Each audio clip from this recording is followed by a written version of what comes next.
I found out about Junior Great Books through Coatson. Last year we were invited to come to a training, and I loved it. So I was happy to take it back into my classroom.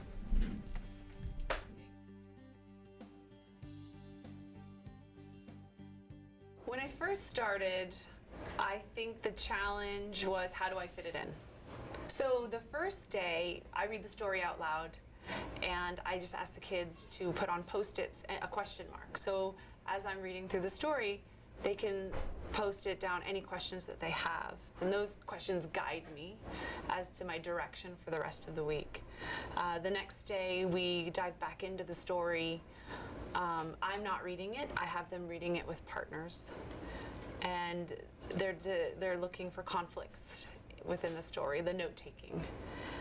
The third day is our big discussion, kind of taking all of those questions and all of the work we've been doing and putting it into a conversation. Today, we're going to have a conversation about, and I highlighted it right here, and this was, Emily, this was your question. I was wondering why the boy couldn't say anything at the end of the story. I'm going to read that part in our story, just to kind of get us thinking, because I'm going to have you guys respond in our readers' notebooks. The boy wanted to say something other than "thank you, ma'am" to Mrs. Luella Bates Washington Jones, but although his lips moved, he couldn't even say that as he turned at the foot of the barren stoop and looked up at the large woman in the door. Then she shut the door. We're going to answer this question in our readers' notebooks. I have 32 children in my class. So I assess by looking at their journals, their reading responses. All right, so kind of wrapping up your thoughts. So in order for everyone to fit, we know that we have to sit off of the rug and all the way back. Okay, so before we get started, I know we've had these discussions before, but we always want to think about our discussion norms. It's important when we have a discussion that we let others talk and that we listen. I assess by taking notes down on their conversation, who's entering into the conversation, what they have to say about the conversation. I'm always assessing, and that helps me as the teacher what we need to work on more. So Emily, I'm going to start with you because you asked the question. Can you talk to me a little bit about what were you wondering about why the boy couldn't say anything at the end of the story? Well, I was wondering because if I was there, I would say at least thank you, but I was wondering why he couldn't say anything, even though the woman was being so nice to him. I think that he was just too awestruck at how nice she was being to him instead of taking him to jail or getting him in big trouble. She took care of him for that little bit of time. So he was just amazed at how nice she was being, and he didn't know what to say because he wanted to release all his feelings to her.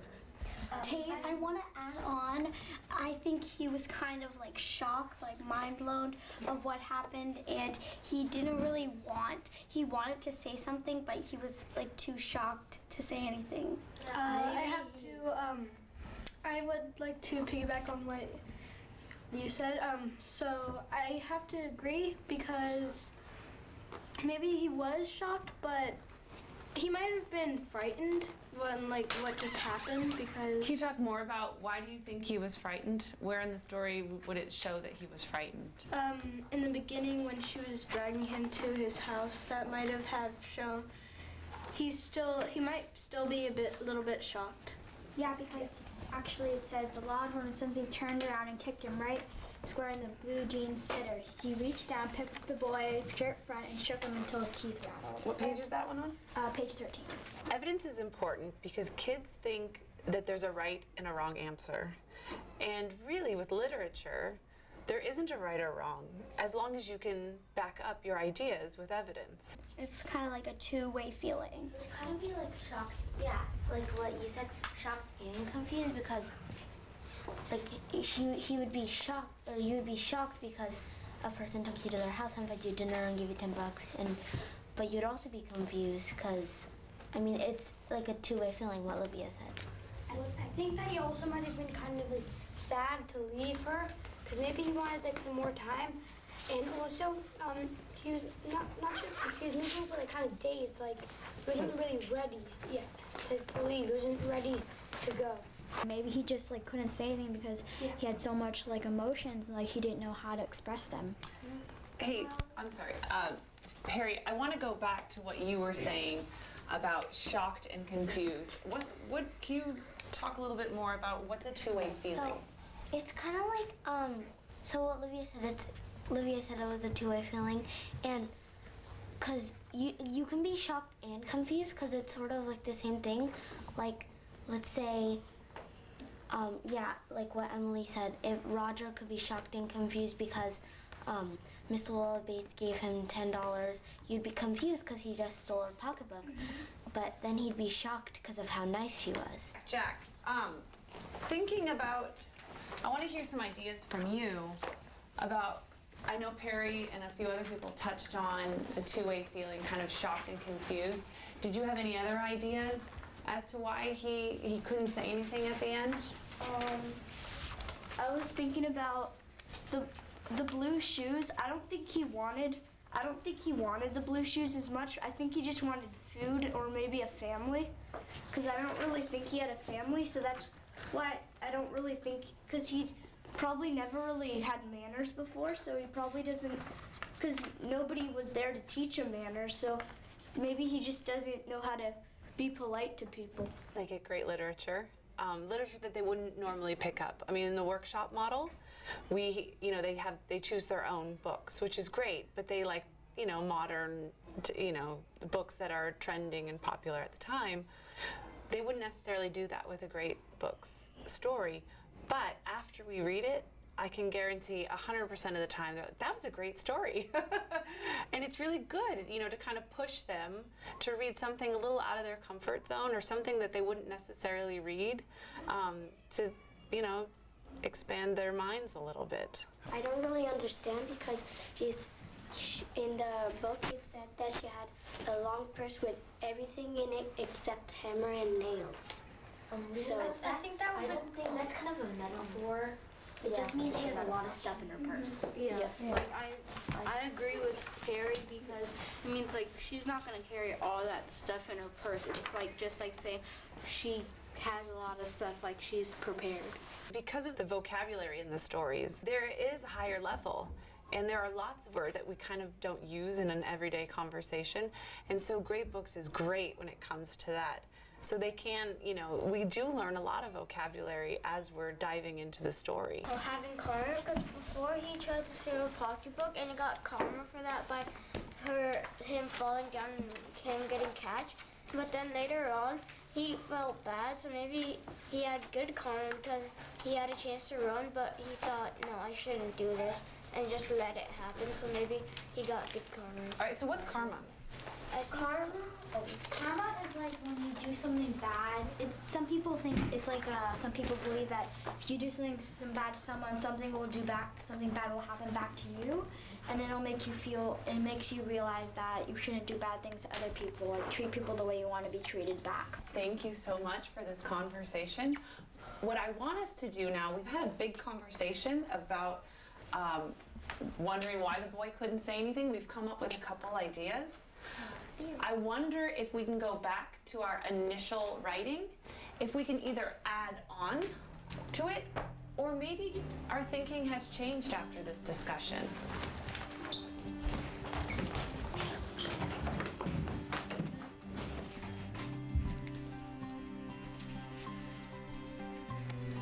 We're going to kind of wrap up our thinking in 5, 4, 3, 2, 1. I think I've shifted my teaching to not the one who does all the speaking. I think a good day is when I've talked less and my students have talked more.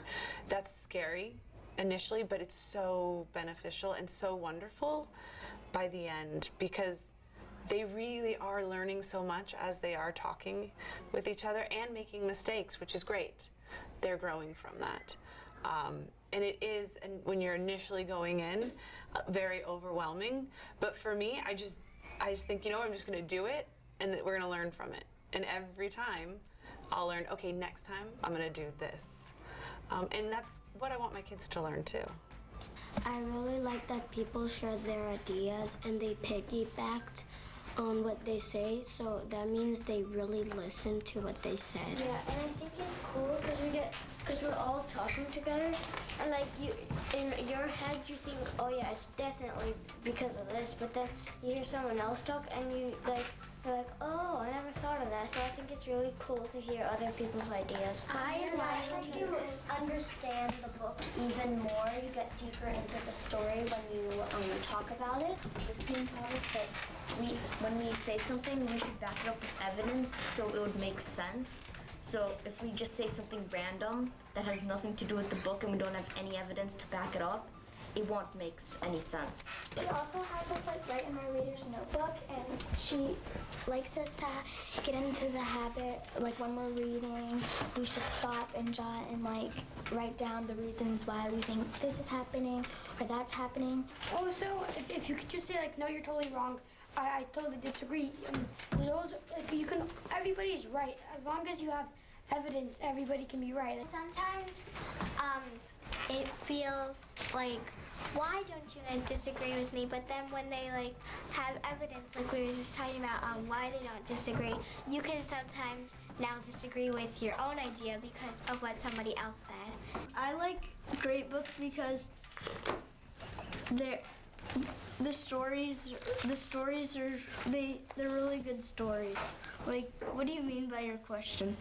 I like the discussion part because we're just like all like giving our ideas out in like this big area of discussion, and it's really fun to see what everybody's thinking about this book.